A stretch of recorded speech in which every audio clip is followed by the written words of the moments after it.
It's begun. 10:25 Pacific Coast Time in the morning, October 1st, 2024 for a Tuesday. The response that we waited for from Iran happened in Israel and Jerusalem, Tel Aviv, because of certain leaders associated with Iran and Hezbollah in Lebanon. There were events leading up to this over the past year, calendar-wise, or clockwise, however you want to look at it.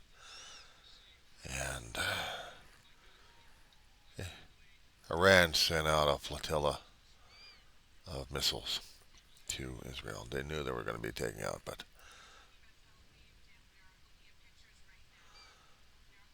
this rebroadcasts right now of missiles landing.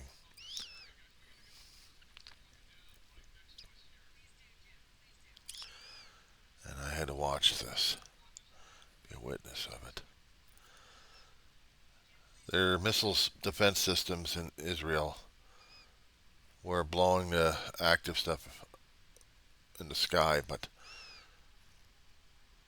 remnants are raining down all over Tel Aviv and portions of Jerusalem.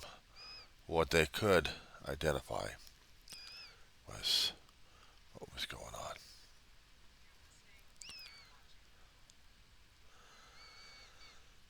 And they were showing what's happening. Israel is trying to defend its borders. Caitlin Collins from CNN.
Them on a,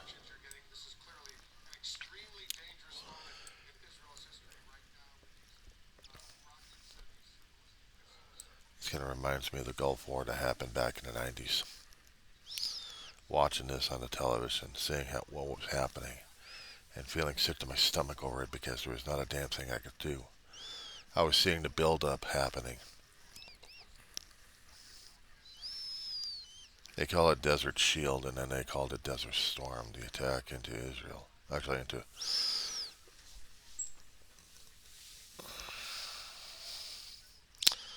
Iraq. I gotta give me a map.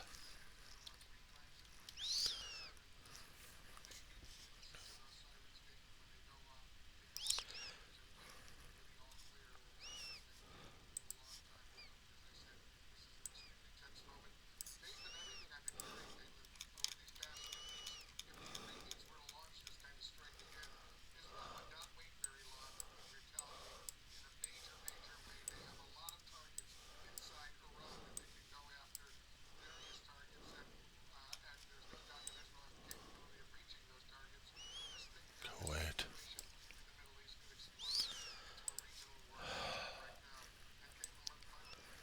So while they're talking about it and replaying the messages all over again about the damn missile strikes, back in the 90s, Saddam Hussein, I usually called him Saddam Hussein because he was,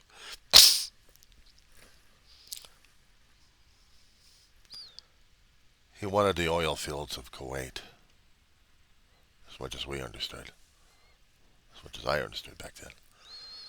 And Kuwait was one of our allies, oil producing allies, even part of OPEC. And during that time, he was doing a military invasion on it.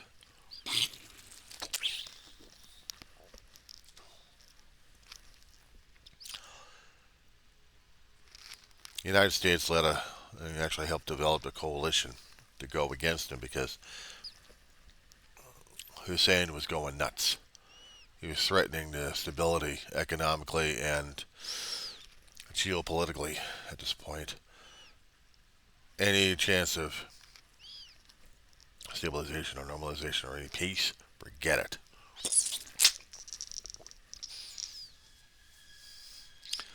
So, for several months, the alliances were created, forces were gathered.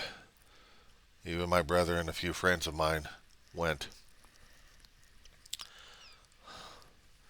My brother went in the last wave to be going overseas. But he was part of the first wave to go in. And then we were watching from Baghdad and also Israel. We were watching CNN getting their news stations situated. Even Wolf Blitzer, I think, was in Baghdad or Israel, one of the two. And we were seeing missiles landing, and we were hearing Scud missiles landing in different areas left and right. They were fearing gas warfare, so everybody had to have a gas mask. Everybody had to have a gas mask. I'm seeing this happen in Israel. My stomach is still tight over this. I remember watching the month-long siege into Kuwait and then in Iraq, and then it was over. There was a lot of aircraft and missiles launched at Baghdad, forcing Saddam to stop and his armies to surrender. But it was already there. I was already feeling it. And then right after 9/11, we were on a high when we got attacked. Actually, after we got attacked. Because now we're going to be doing something about it 1 or 2 years later. And then it turns out to be a 20-plus year war, both in Iraq and Afghanistan, with a heavy casualty rate. But this,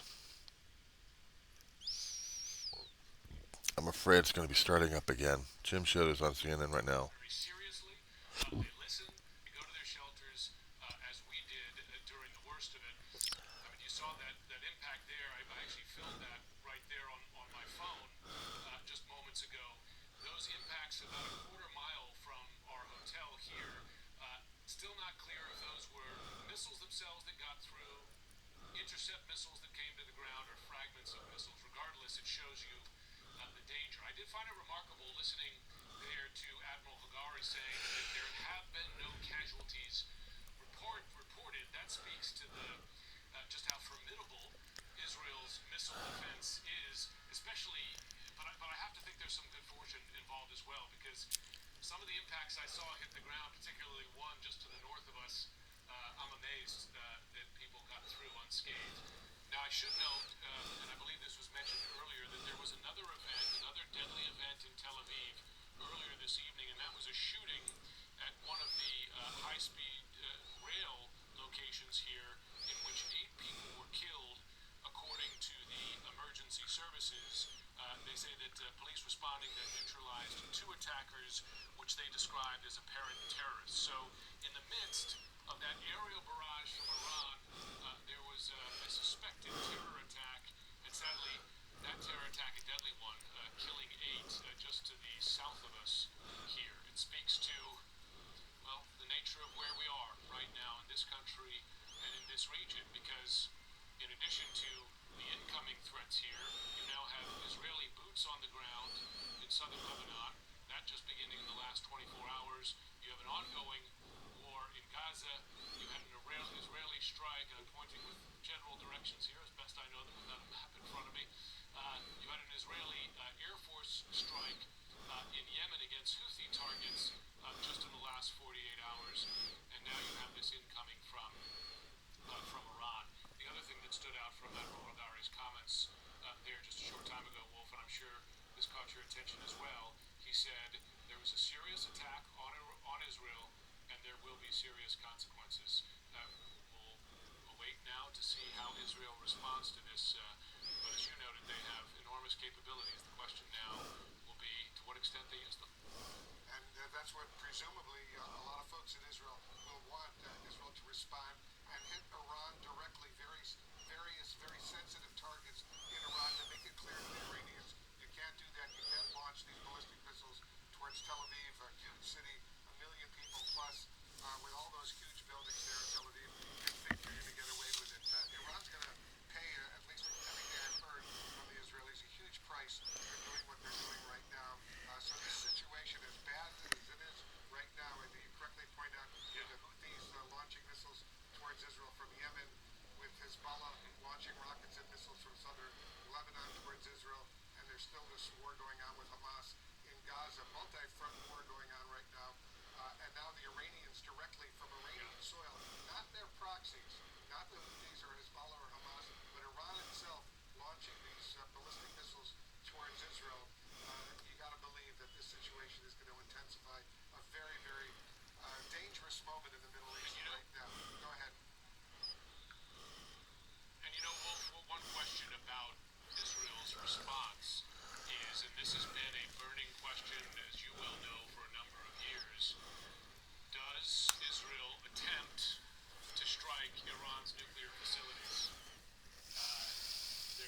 a cohort in this country that has wanted to do that for some time.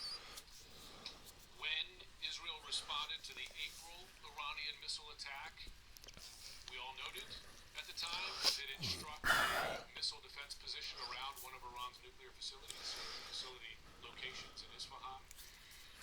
A strike on Iranian nuclear facilities, that would be quite a moment, and hard to see how that would not spark an even larger war in the region.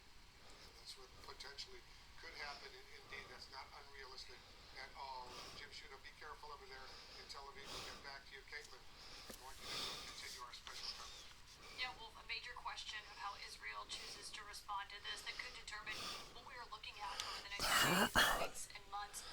We can report now that celebratory gunfire and cheers could be heard in Beirut and Gaza as all of this was unfolding in just the last hour. Israel has limited allies, but a lot of enemies surrounding it.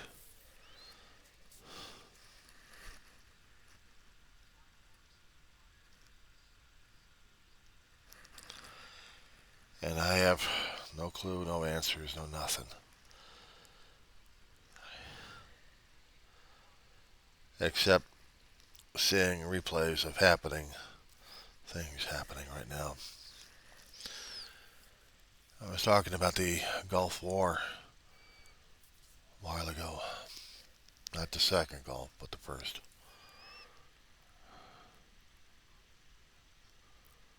My brother got pulled up. He got called up. And he went. And prior to that, we were all watching on our TV. Night after night after night, they kept talking about this stuff. And night after night, there have been people called up to be deployed, retrained, sent out. And then we see this happening. Israel getting bombarded.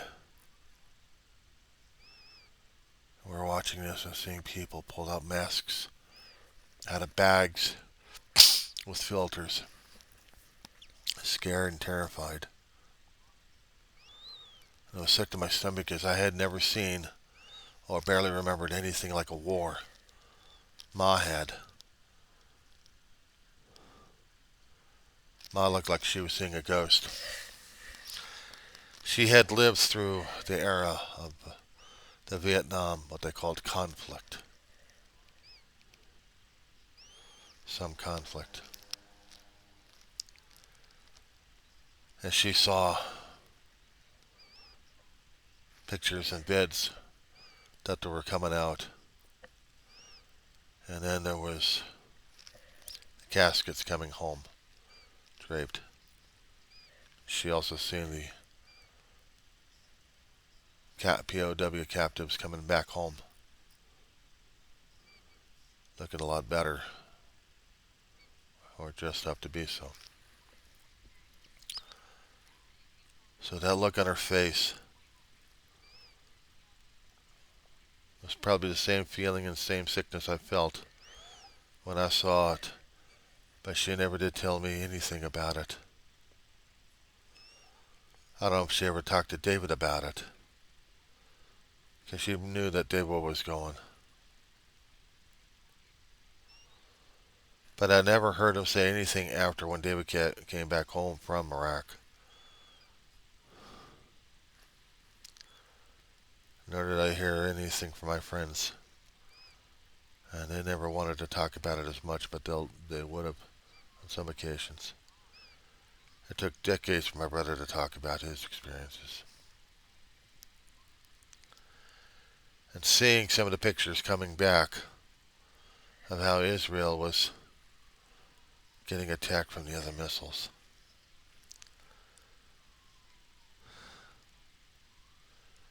As if Scud missiles came out from nowhere. The sirens you hear in crime is Beirut, Lebanon, celebrating that Israel is getting attacked.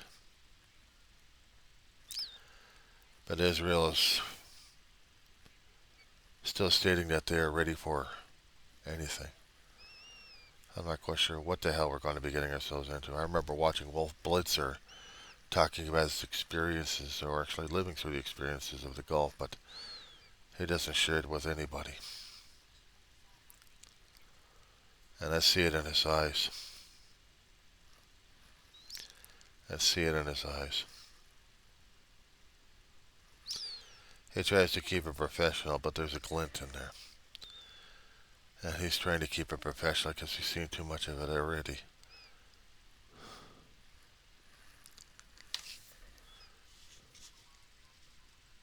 Put him on. And he added these words, "We are ready for them."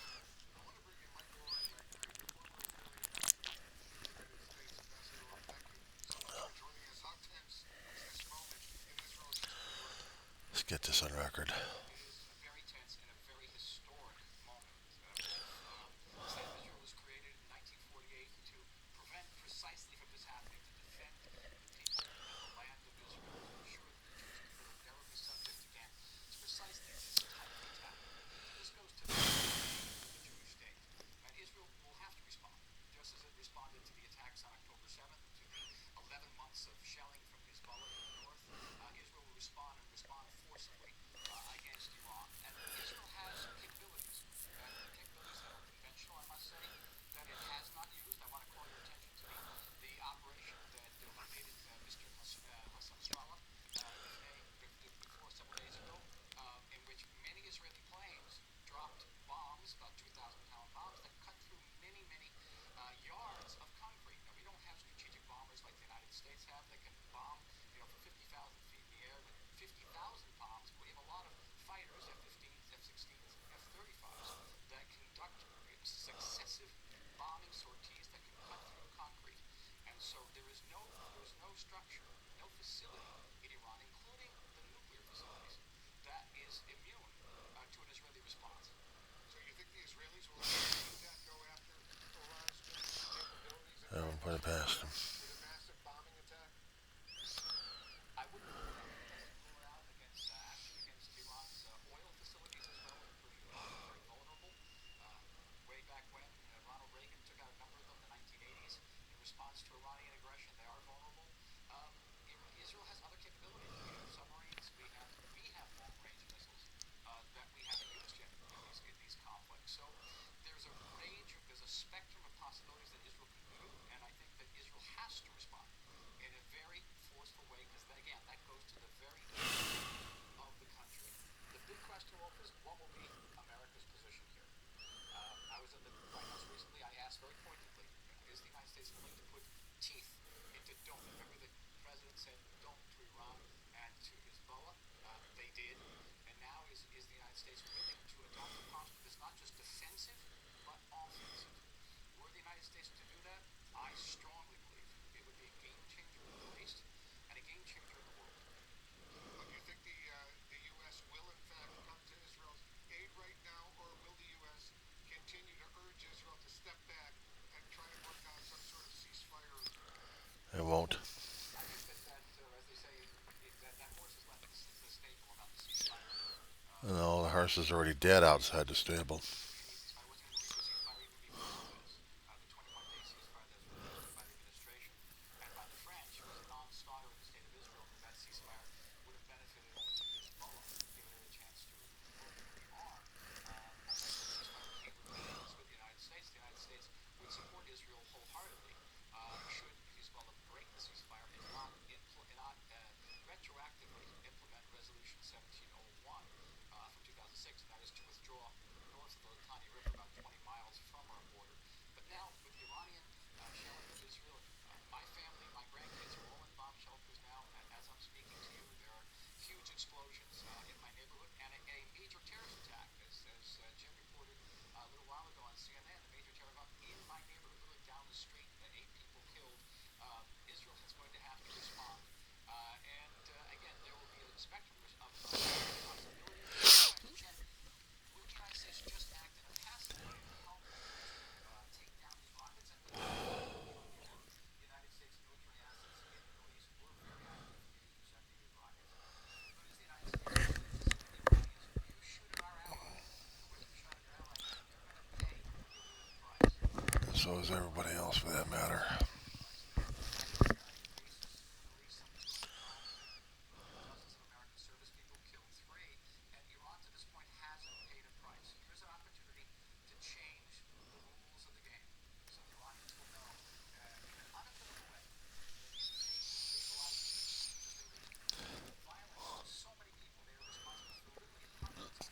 This is Michael Oren. America gets, that there will be a very painful price to pay.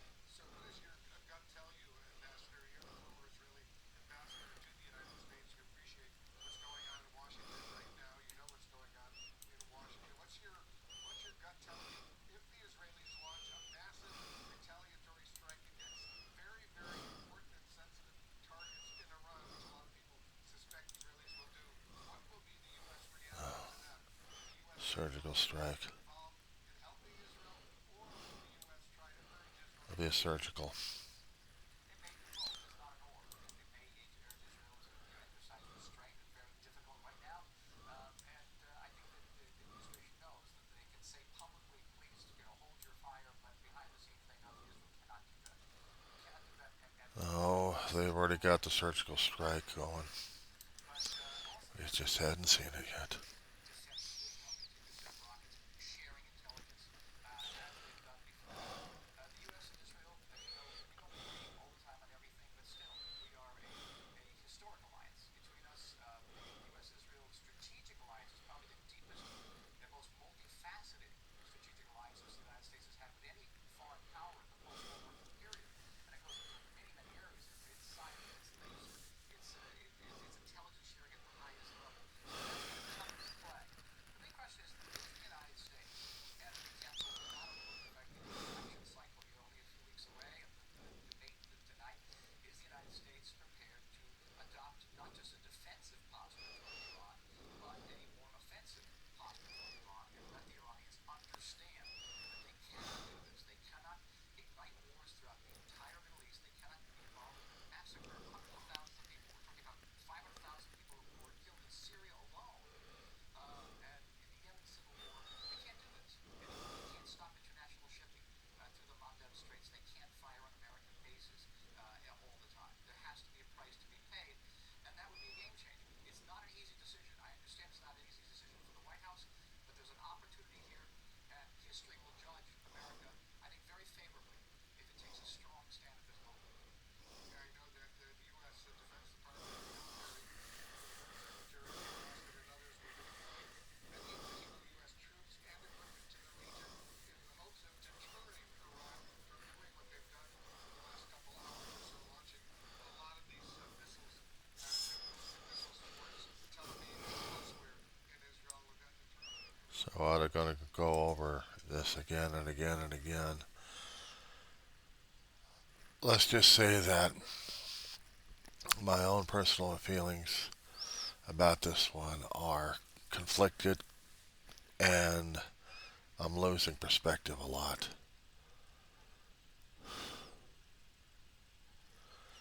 I can't see a specific enemy. We're all the enemy at this point, and we all can't stop this damn cycle. Uh, it's almost getting 11 o'clock on West Coast time. AM. I'm not quite sure how to deal with the next couple of hours, except be sick to my stomach.